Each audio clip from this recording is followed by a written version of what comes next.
This identification is on Dr. Martin Luther King Jr.,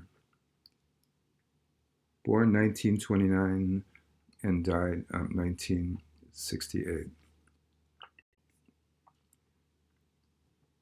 Okay, a few things leading up to this great civil rights movement that was led by Martin Luther King. This is Rosa Parks, who um, had refused to be segregated or separated on a bus, and she was arrested and eventually, after much news coverage, won the case.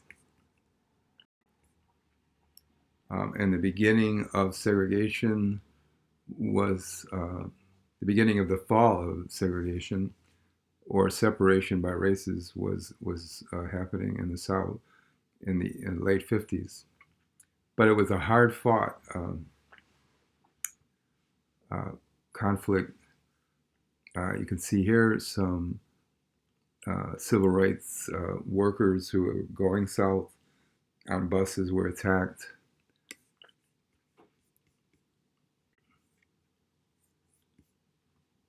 This particular group of pictures is of a group called the Freedom Riders, who were an integrated group who went into a restaurant, sitting together, and then defied the segregation laws in the South and were arrested.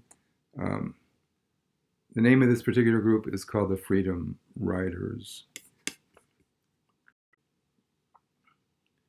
Another huge issue, as King was coming to be so important uh, in this era, was segregation in the schools. And like it's mentioned and written about in the textbook, the Brown versus Board of Education case was about to be heard as people, African Americans, were protesting to end school segregation in the South. Here you have the winning of the Supreme Court case ending school segregation.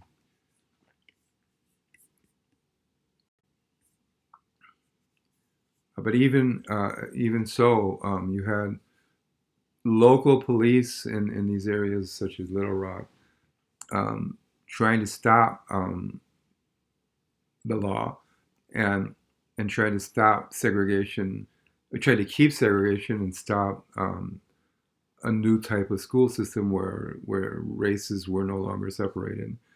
Um, so this great progress, though, was being interfered with by some local police.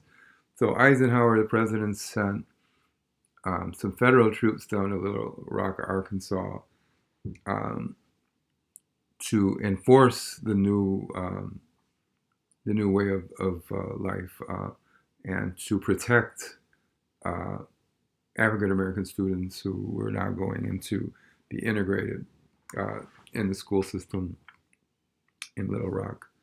And this sent a big message to the South that it had to happen. But this leads us to the most important figure of the era, and one of the most important civil rights leaders in not just U.S. history, but world history, Martin Luther King Jr. And he made many speeches around the same time that this is all going on, supporting Rosa Parks and supporting the end of segregation in the United States. And so King was important not just in the United States, but now worldwide, is well known. This is Martin Luther King Jr.'s famous I Have a Dream speech. You can see the huge crowds and the eloquent King gave this speech. But it was just one of many, many other speeches that he made. I've heard some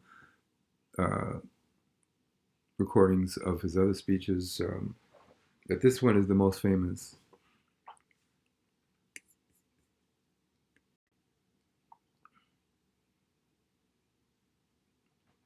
So here, this was from the speech, and certainly is one of his most famous quotations.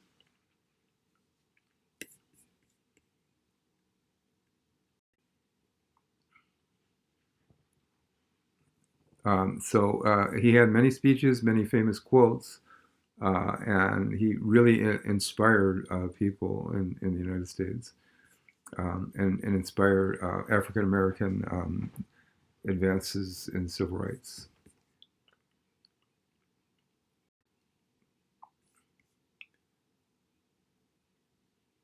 He talked about many issues. He has many quotes that are worthy of knowing. These are just a few. Here he talks about moral and ethical principles, um, not just for voting, but that the leaders should have virtues that we can respect.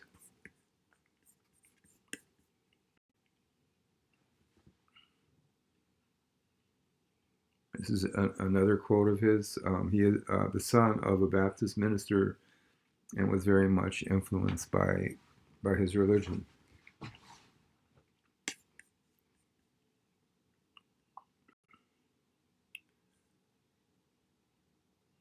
Another picture of him at the large speech. And he was also influenced by Gandhi and some other famous human rights speakers.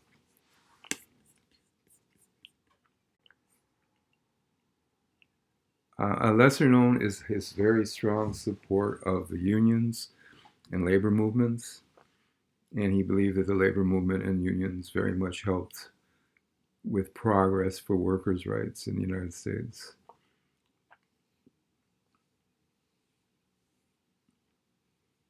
And such figures we've covered, like Cesar Chavez, who worked for the rights of migrant workers.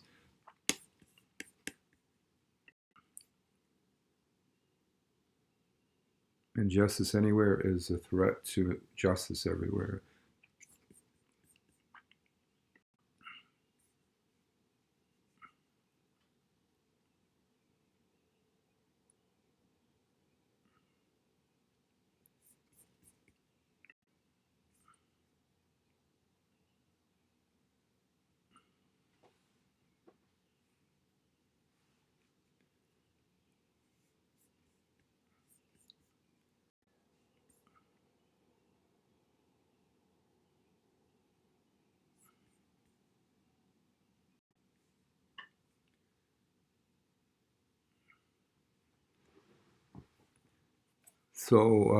Listening to his speeches or reading some of the books with his quotes are very enlightening to understand Martin Luther King Jr.